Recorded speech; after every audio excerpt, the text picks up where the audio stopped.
Hello and welcome to Chicory's maintenance series. This week we're working on the engine mounts again. So the plan for this week is I'm going to drill out the existing steel threads that are in the engine beds. I'm going to tap with a helicoil tap. I will insert the helicoils with a helicoil insert tool. I will cut this fiberglass material, I have a 1/2 inch and 1/4 inch, to the size so that it fits underneath the mount. And I will grind the 1/4 inch plate 186 thousandths on one end as a taper to the other end to correct the engine bed misalignment. And then I will drill the fiberglass to match the hole pattern at the bottom here.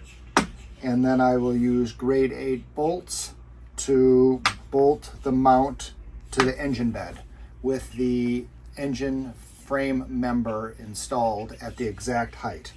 So I'll be back in a minute.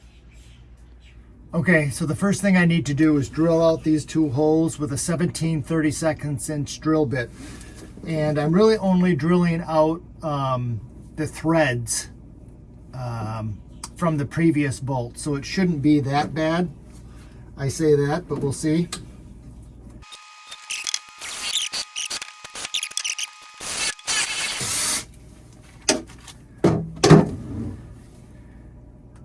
It's going pretty well, but I'm trying to decide if I should do some lube. I'm just feeling how hot it is. Oh, it's not hot at all. So it's, like I said, it's just bringing out the little teeny threads.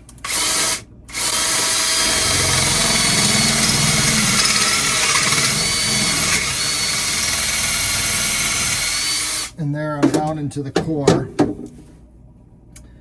So I'm going to do the other one.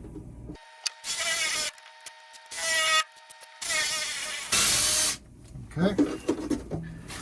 I'm all the way through the steel on both, and then I am went through the fiberglass, through the steel, through the fiberglass, so there's plenty of room when I break off the tang for the helicoil that it can drop down and it won't be an issue. So now I'm just going to vacuum that out and grab the tap. I'll be back in a second.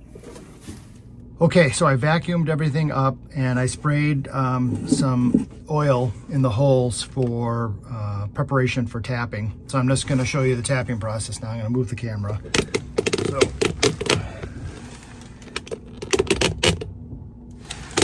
let's see if you can get close to where I am. So I have the tap and I'm just using a 7/16 inch drive. So I'm just going to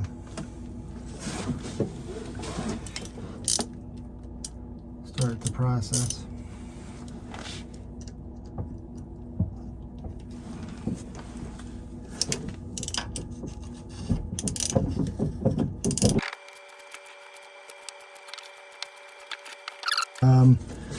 And then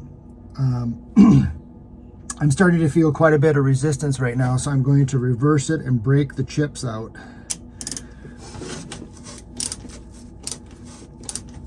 So I broke the chips, I could feel that, so now I'm going to go back forward again.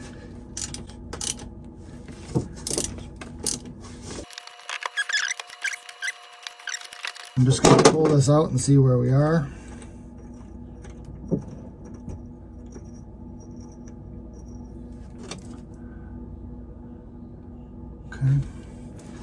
I can start to see some threads being cut there. It looks pretty good. I'm gonna spray just a little bit more.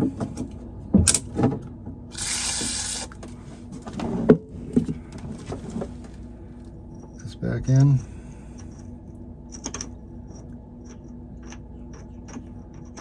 It's threading in now.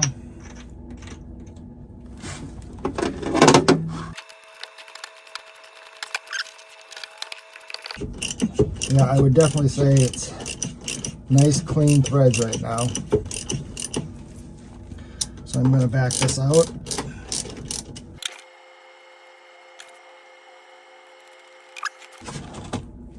Those threads look really good. Looks like about a 1/2 inch plate of steel, and I got plenty of clearance underneath it, so I'm happy with that. Just going to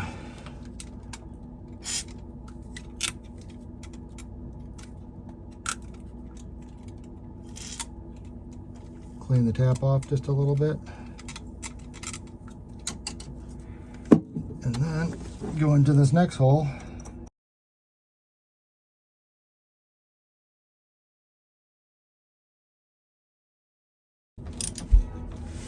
Okay, so now I'm broken through the back side of the steel, and everything's threading really nicely. So I'm going to back out. I'm going to vacuum out the holes, and then I'll show you a close-up of what the threads look like.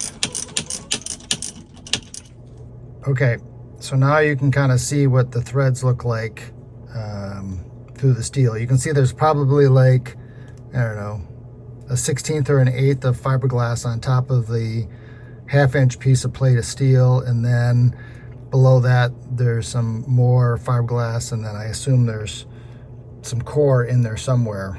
If I go towards the top, you might be able to see some chips down there, which I'm not worried about because they're so far down. But anyway, so now I'm going to put the helicoil in. I'll be back in a second. Okay, I'm back. So I have my helicoil tool, and you can see it's got a little slide collar that I'm going to tighten an Allen wrench on, and that prevents me from going too far into the hole. So here's the helicoil. The helicoil engages the tang with this tool. Once again, I'll have it set at the proper depth, and then this actually, when you spin in the helicoil, this reduces the diameter of the helicoil so you can get it in, because you're twisting the spring tighter as you go in, and once you release it, it spreads itself out and locks itself in the hole. So I'm going to show you that process right now. I'm going to move the camera.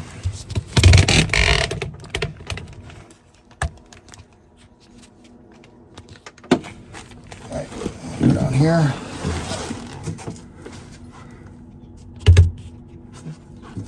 I'm going to turn my lights on. Hopefully that won't screw up what you guys see, but it's definitely helpful for me. So I'm going to first just set the depth.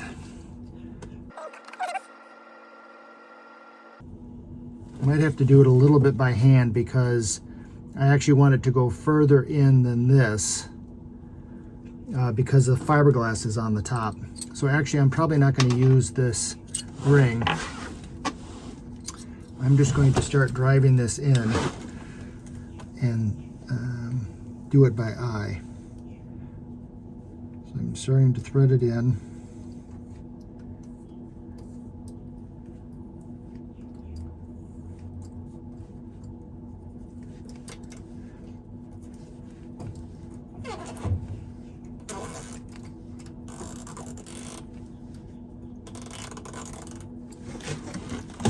And now I'm even with the top of the fiberglass, still turning it in. I'm just going to pull it out and take a look. I think I can go in just a little bit further, maybe a little bit further.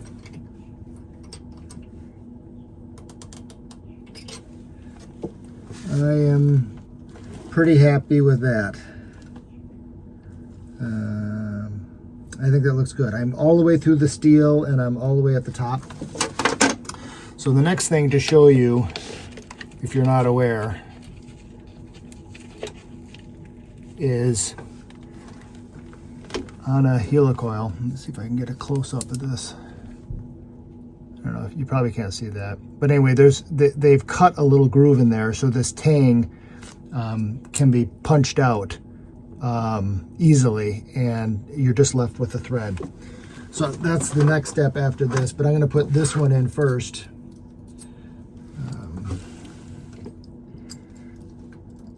Once again, I'm just threading this in, and you probably can't hear it, but as I twist it, I can feel and hear the reduction in that diameter I was telling you about.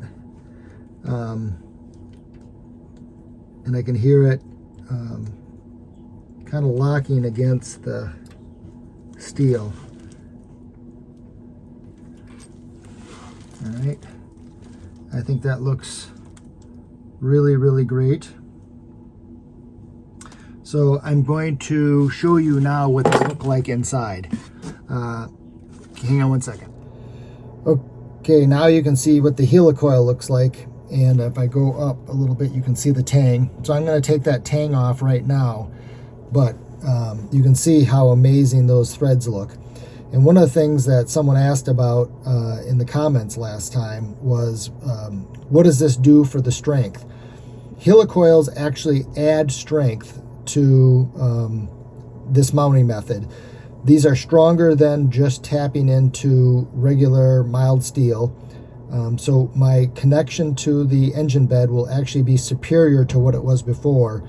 And once again, of course, it's going to be grade 8 bolts. So I'm going to zoom back out a little bit here. And there actually is a tool for Helix coils to remove that tang, but I'm just using a nut driver. And I'm just pushing it down there. And I broke that one loose. And then I'm just going to do this one. So I'm just going down in there. I'm just pushing, and I'm breaking that little tang. And there's just some oil there, but now you can see the tang is way down there, and that's one of the reasons I drilled so deep. So now what I'll do is I'll show you. Here's this grade 8 bolt, and you can see it threads in very nicely. And you can see how incredibly strong that's going to be. So I got a little bit of an issue here. So I'm dry fitting the mount now that I got everything kind of squared away. And I haven't started to do the fiberglass grinding or anything. But let me zoom in here.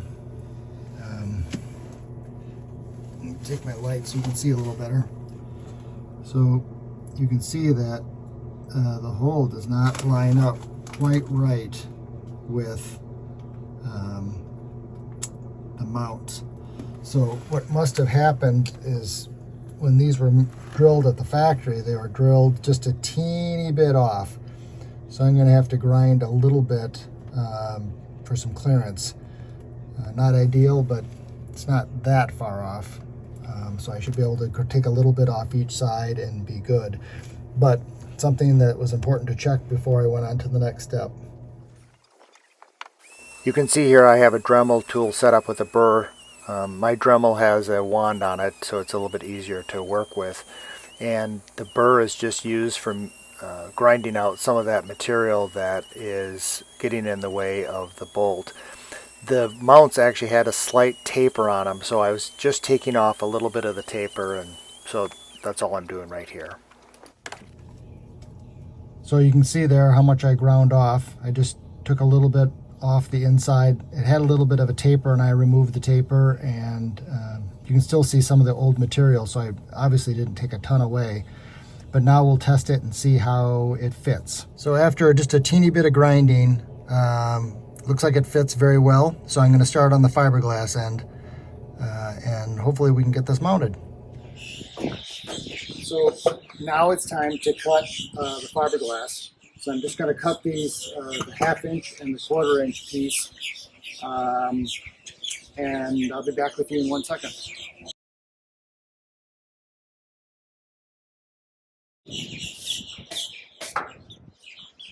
So this one I'm not going to cut yet, because if you remember, I have to grind 286 thousandths off of one end and make a taper.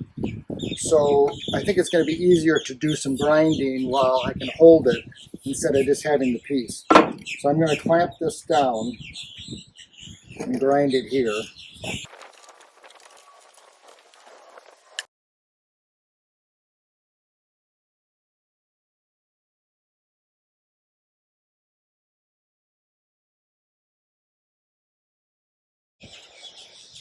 Okay, so now it's just a matter of drilling and test fitting.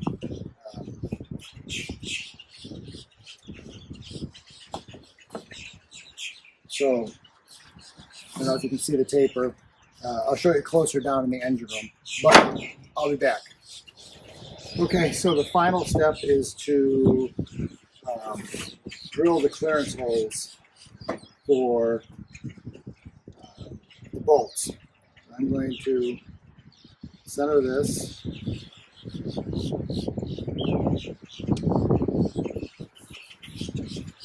Take a little Sharpie.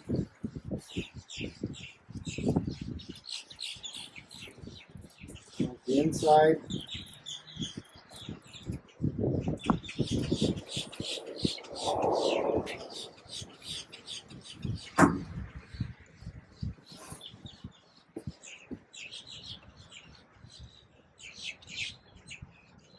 And then drill.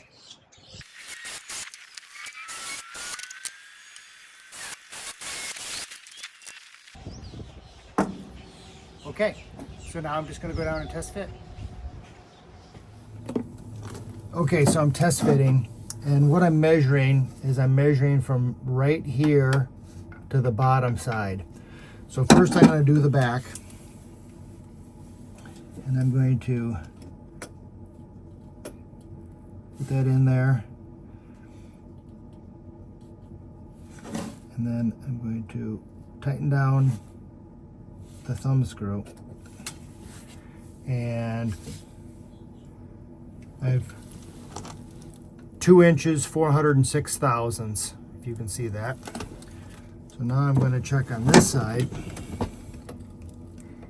and it's a little looser than that, so I'm going to loosen this nut out. I'm going to pull it up, I'm going to tighten it, pull it out, and I have 2 inches 430 thousandths. So I have about 10 thousandths of an inch difference between the front and the back, when it used to be 186 thousandths. So I have reduced it almost 19 times, which I'm pretty pleased with. I think 10 thousandths is pretty damn good. I do have to take this apart, so I might futz with it a little bit for that 10 thousandths, I'm not sure. But let me tell you a couple things that I need to still make some changes. So I had originally made this block 3 1/4 inches wide, and I thought it would just be great to have some extra material. But you can see that my extra material is towards the inside, which is actually going to be causing issues with my clearance. So I'm going to cut these fiberglass pieces down a little thinner. I might even cut them, I might even, draw a line around here and not have them square, but have them the same size as this mount base. So